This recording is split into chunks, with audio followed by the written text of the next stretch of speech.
whakaturo watu.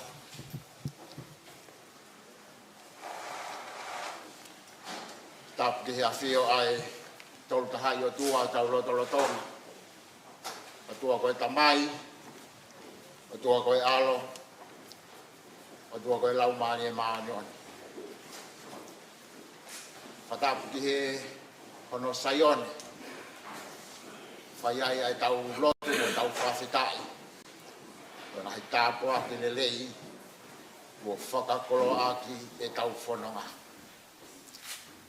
Whatapu ke Stefana. I lo vai lala, e le noa moho weki.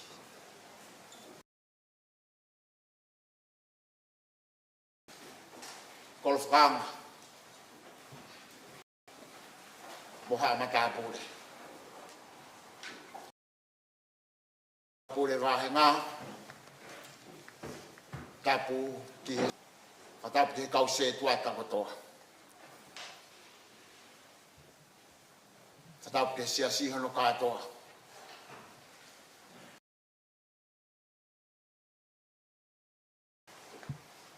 Ulumotu a.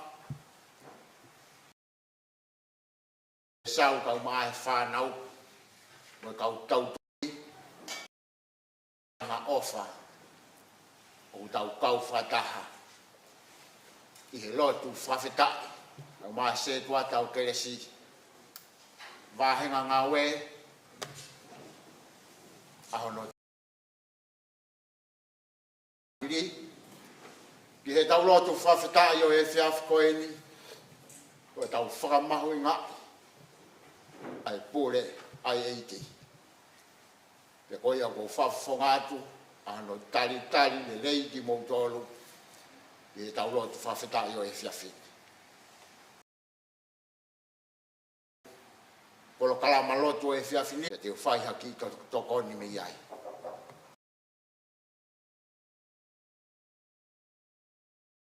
Whakaosi he whai whakau pure vāhenga.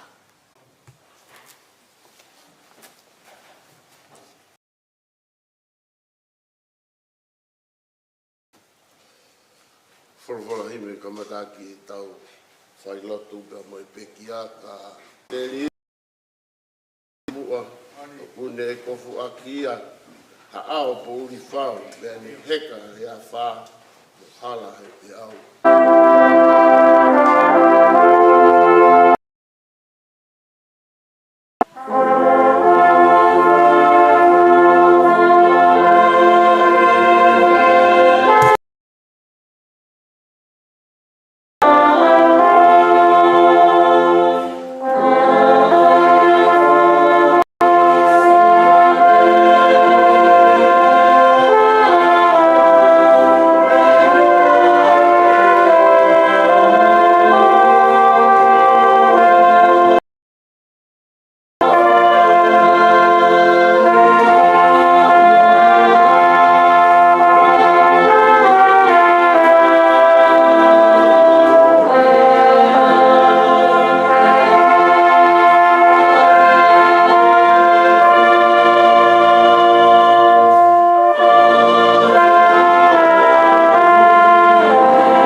Mata ho e ni ai pulonga ka ku mari pe asi ono fofonga.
wa ia ngā ue ia, ai ke furelei.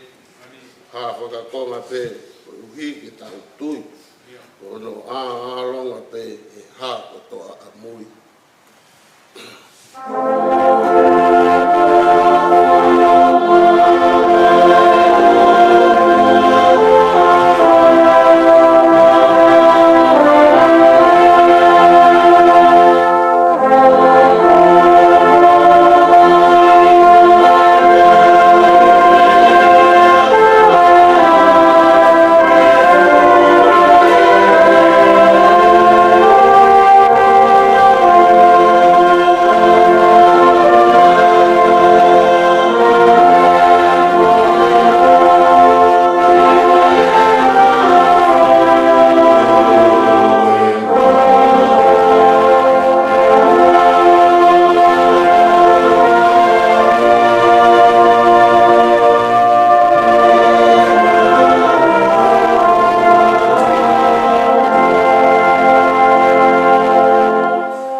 Ipseria Paula ki kai loma lima o e wahe lua ki ai konga ki hono walu. Loma wahe lima ves lua ki he walu ai au behe ahano hiki. Koia tau tuku ke whakatonu hia e ki tau tolu i he tui ka tau mau melindo ai moi o tua i o tau eiki ko sisu kalaisi. Ai a foki kua foumi ai a ho tau tataki i he tui ki he keresi ko eni o tau matu ai. Peke tau viki i he amanaki, kau i he langi o e o tua. Te kai e koia pe, ka ke tau viki foki i he tau ngahi mamahi. He tau ilo o kutupu mihe mamahi ai kātaki. Ta mihe kātaki ai lava o e ahi. Te mihe lava o e ahi ai whakatua melie. Pe tala e ahai, koe mea whakamā ai whakatua ko ia. Koe uhi, ko tau maringi ai ofa ai o tua i ho tau loto i he lau maari e maa oni. Ai e ne fo e kina ki e te tau tolu. E ka pawane pe kia kalaisi maa e whakautua mate i e hoko ai konga totonu neo na i kei vai ki tau tolu. Seuke, neo te ne fia mate maana io ka pao ko hatangata lelei. Tokaange nai hataha e ne whakatoa nai o mate maana. Ka koe o tua o kune whakaha ai mooni o ene ofa a ana ke te tau tolu. E ne pekia a kalaisi ma tau tolu lolotonga o kutau ke ianga hala.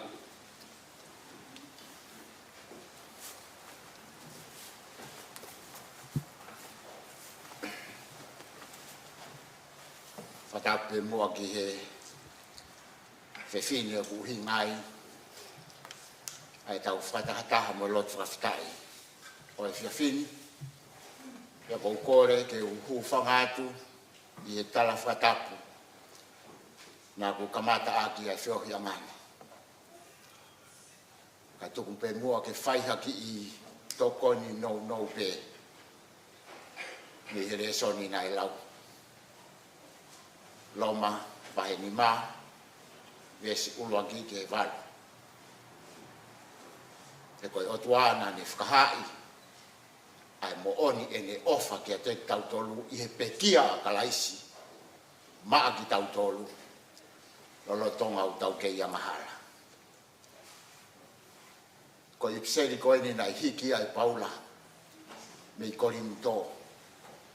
Te kei ke aua Paula ia ki Loma, wa umai a pisi la mo akuila mo e ongo whakamamahi ki he whainga ta lo tonga to whangai ai siasi i lo ma i hono ta mo hono haha mo hono whakamamahi ai kakai ko nau tui ki he gospel o sisu kalaisi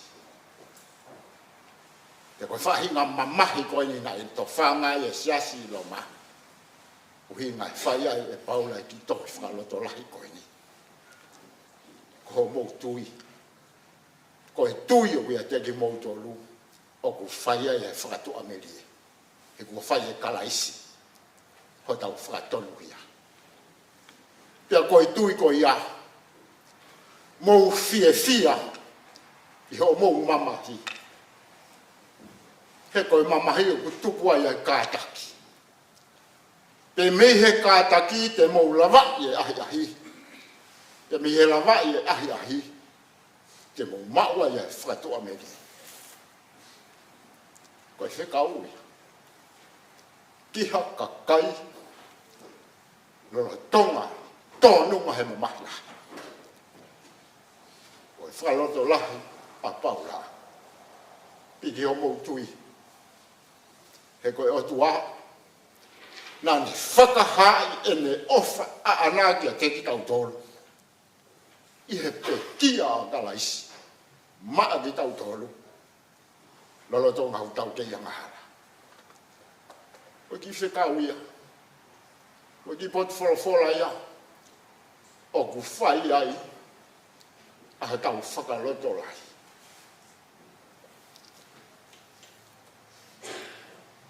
Lua ke ki whakaukau te utokangi ai ulua ki. Koe mea ofa ai o tua. Koe mea ofa ai o tua. Maa ki tau tolu hako ātama. Ko kalaisi.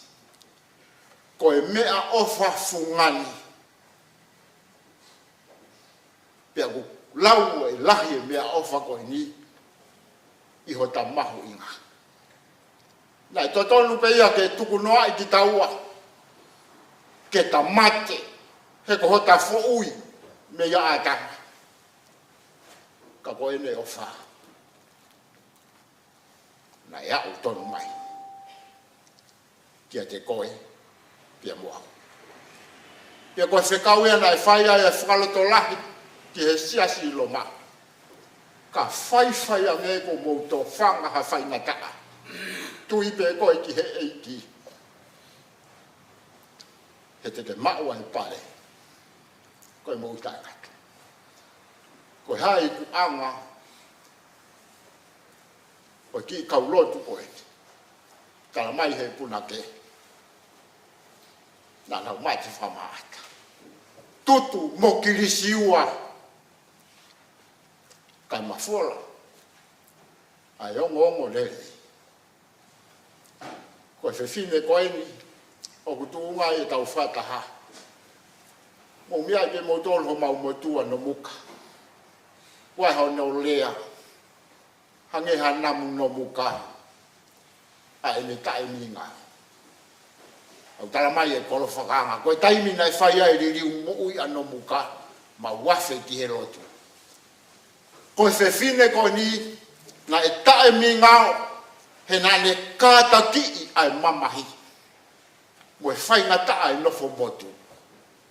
Nā taunu ke nofo luku alofa e whewhine e koe nihi he koe tamaia. A whare tu loto. Kana e loto pe whewhine ke nofo he ne whamiri whai. Ka niongo e lau ho mau motu. Koe whewhine koe nihi. Te ki ke ia mo wako i mohata. I motu.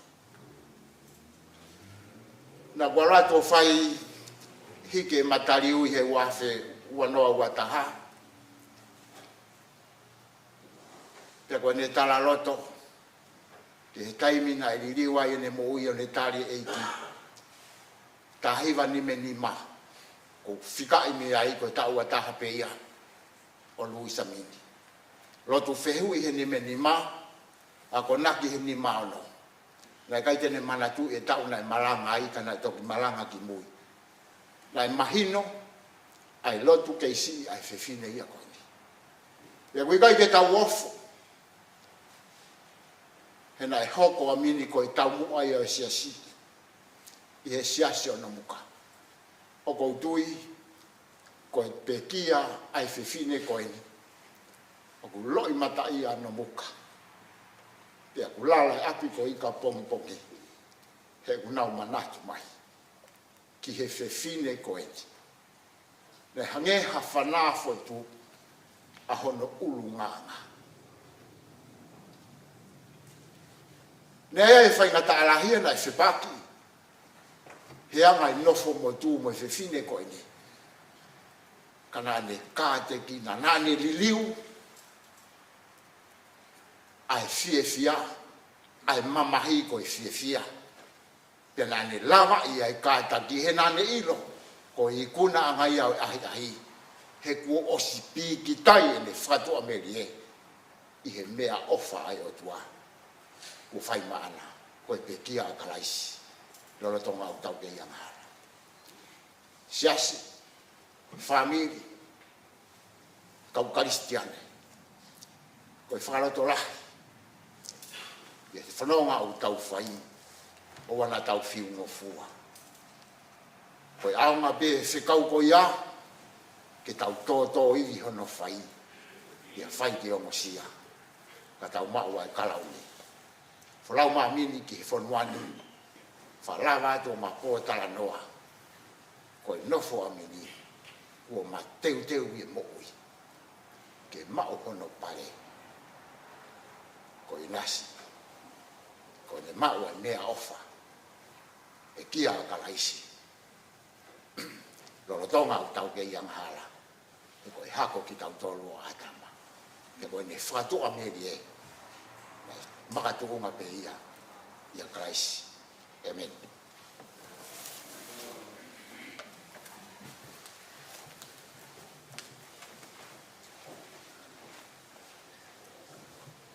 Wholofola he mi ke tau toe i wai ki mua pe tau tari loto. Ono nge au o fulu maa whaa hoi himi. Ono o whaa ke tau hiwa. Si kai ngā ongo sia he whanonga ki he rangi. Whai pe mō whatongia o wai nofo pe motangi. Si ko e reo o e ki o ku whana mai. Te mō mālolo ki langi i he api o e tamai.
Bye.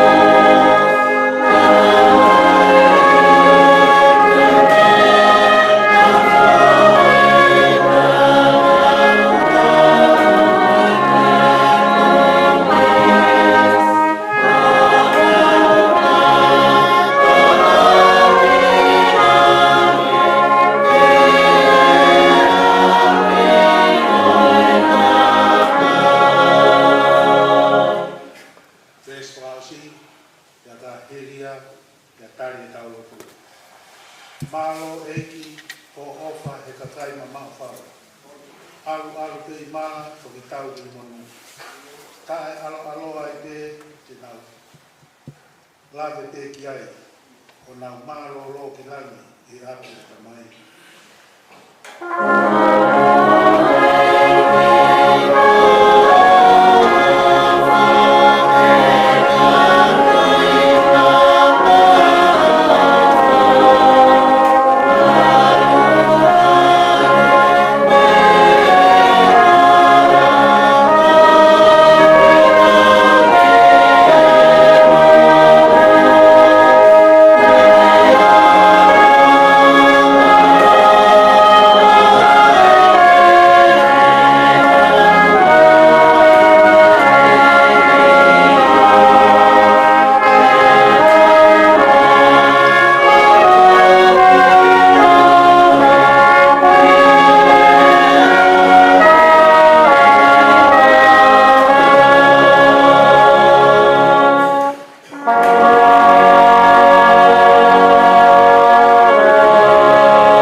lau e wā, tau toki hiwa he vesi tolu. Ko e tau kawenga ia, e tau mawhasi ai. Ko e ahi whawha e tau mea ko toa pē. Ko e to e ni mo ngala, ko tau tolu pē fo ui. Ko e fie haa mo taha, ai mamafa he mo ui.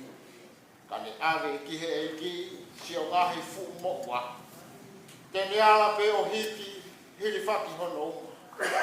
Tene toho ke ofi au pe hono maa tu to tonu o malohi fai mo fua e fai kata.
Mai, moi fio hio lau mare maanion.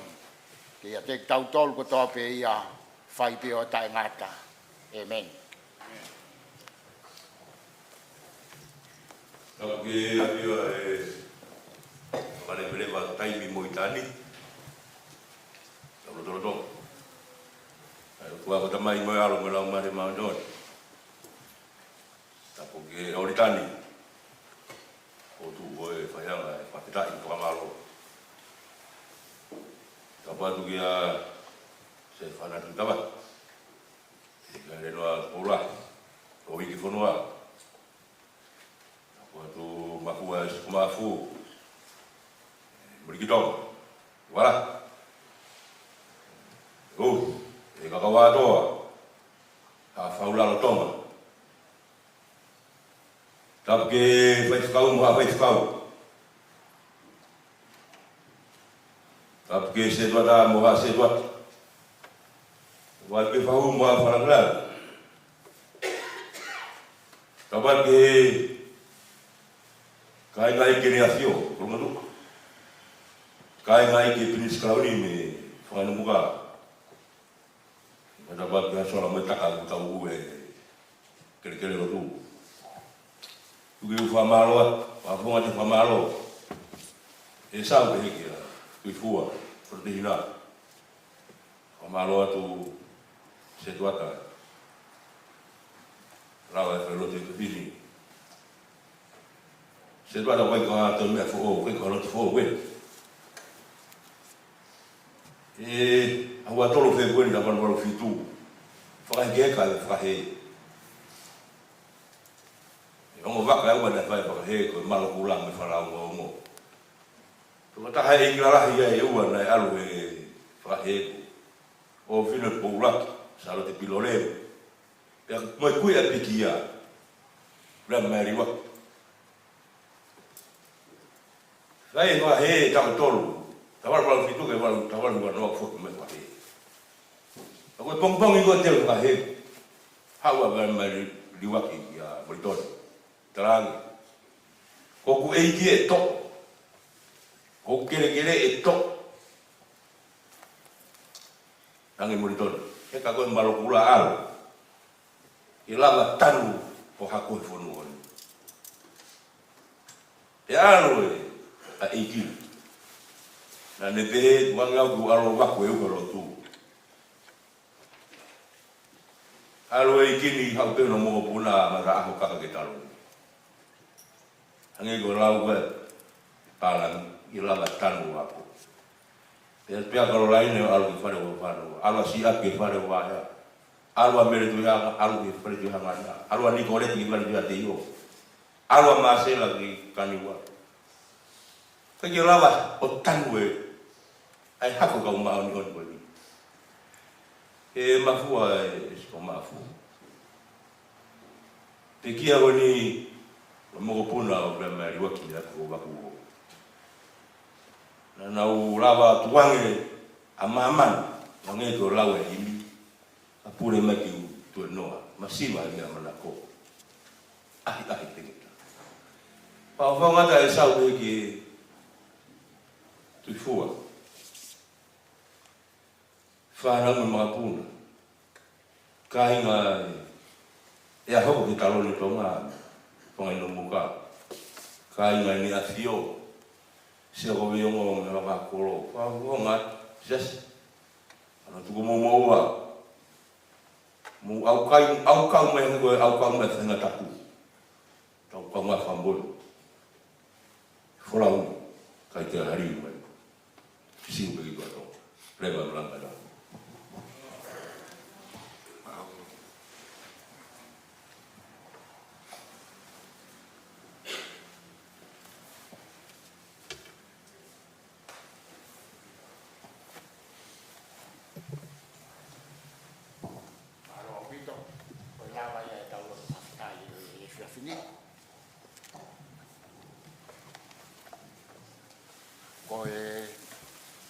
Pamanato at peke siasi, koe ono auhu, ke koe o tau wataha maien, tau wha awhia, ai whaka eiki o tiana, me he ono ki he taha ua, whanima, whai tau malanga, ke tau tūri ki malae, ki he ua o whakahekeka. Koe tōnaki, whai ki koe ni o Luisa Mini, o tau i he malae koe e Kempteni, o stoat petu a silamo e whakai ki tau whinga kia he hiva, koe hiva tau noa tau kamata. Pamaro lahi at kau iwi, ai tataki le lei e tau ngāwe. Fo i māu koe na, koe hiva, koe auhu tau heni he ono, whailoto e whamiri, whailoto e siasi pa tau whakawhi awai. O ia, pamaro at ki a sefo, malo si tu mai tai faina ta koin o tataki tau whanau te foku ki a pouanga malo ko mea pe malo ki ho eki malo au pita asi mea hen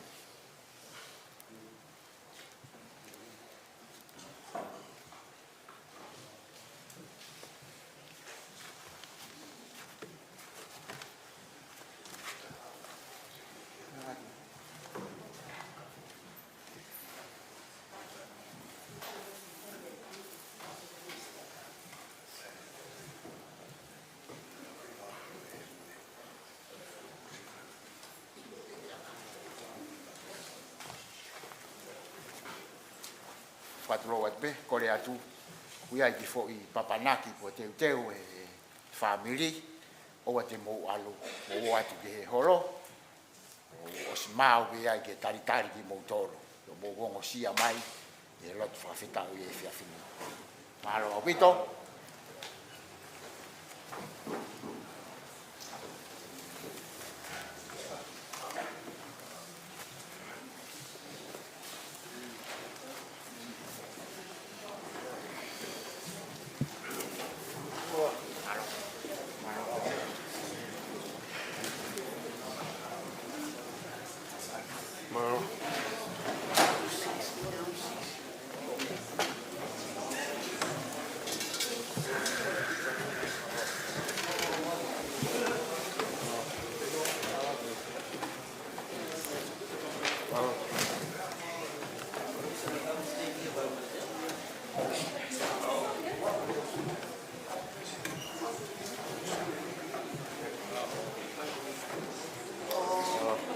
lahi e mo isau.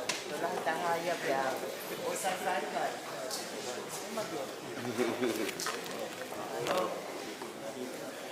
Ko ri taha mo no ia ki mana.